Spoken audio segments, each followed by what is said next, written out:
Halo guys, assalamualaikum warahmatullahi wabarakatuh. Ya, baru-baru ini ya Jokowi menyatakan bahwa kepres mengenai perpindahan ibu kota Nusantara atau IKN akan diserahkan kepada presiden terpilih yaitu Prabowo Subianto. Nah, hal ini semakin menguatkan dugaan publik selama ini bahwa memang Jokowi ini mulai tidak bete lagi ya, alias tidak percaya diri mengenai IKN. Padahal ya sebelumnya ya Jokowi ini sangat yakin bahwa IKN itu akan siap untuk ditempati. Bahkan para buzzernya di media sosial juga sudah kampanye itu.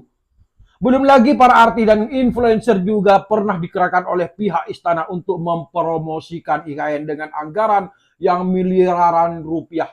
Tapi sekarang hasilnya apa coba? Semua seremonial itu sia-sia dan hanya menghabiskan anggaran saja. Ya bola panas capres sudah dilempar ke Prabowo Subianto kayaknya. Jadi, ketika nanti ada apa-apa, maka yang paling disalahkan adalah Prabowo, bukan Jokowi kawannya. Yang tanda tangan itu kan pemindahan ibu kota itu kan Prabowo, bukan Jokowi. Nah, melihat semua ini ya, ada dugaan kuat bahwa kepres IKN itu adalah sebuah jebakan untuk Prabowo Subianto. Mengapa gitu? Baru-baru ini ya Jokowi sendiri mengatakan tuh bahwa untuk memindahkan ibu kota itu butuh waktu. Karena apa? Karena untuk pindahan rumah saja itu rumahnya setengah mati. Apalagi pindah ibu kota, begitu katanya. Nah, tapi biar lebih jelas lagi ya, biar tidak dibilang fitnah atau hoax, silakan bisa simak terlebih dahulu cuplikan video berikut ini. Butuh waktu. Memindahkan ibu kota itu sekali lagi butuh waktu. Malah pindah rumah aja ruwetnya kayak gitu. Ini pindah ibu kota. Nah, gimana setelah menonton cuplikan video tadi? Jadi ya, kalau bicara soal IKN, permasalahannya itu bukan hanya sekedar pemindahan orang dari Jakarta ke IKN. Bukan seperti itu. Instan banget kalau gitu ya. Tapi yang paling penting itu adalah bagaimana anggaran untuk pembangunannya.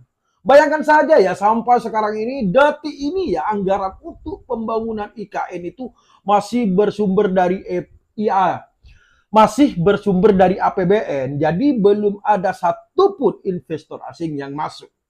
Jadi kalau Pak Jokowi ngomong investor masuk, ini dari Australia, dari Amerika, dari mana saja ya, itu beritanya itu bohong kawan ya, nggak tahu Pak Mulyono saja ya.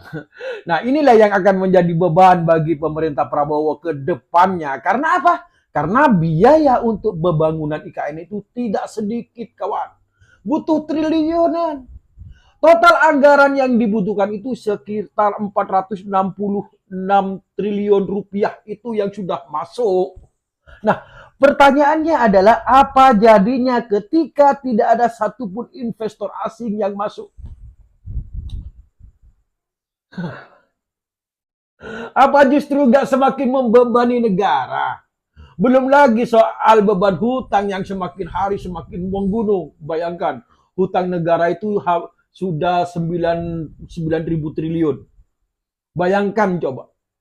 Belum lagi soal PHK di kedepannya yang di mana-mana itu sudah ada kawan ya. Daya beli masyarakat sudah semakin menurun. Dimensi jumlah lapangan kerja juga semakin langka. Ya mungkin itu alasannya, mungkin di akhir masa jabatannya Pak Presiden Mulyono ini ya justru terlihat sibuk mencari pekerjaan buat anak dan menantunya. Hai kalian rakyat jiwa bansos, silahkan renungkan kawan. Wassalamualaikum warahmatullahi wabarakatuh.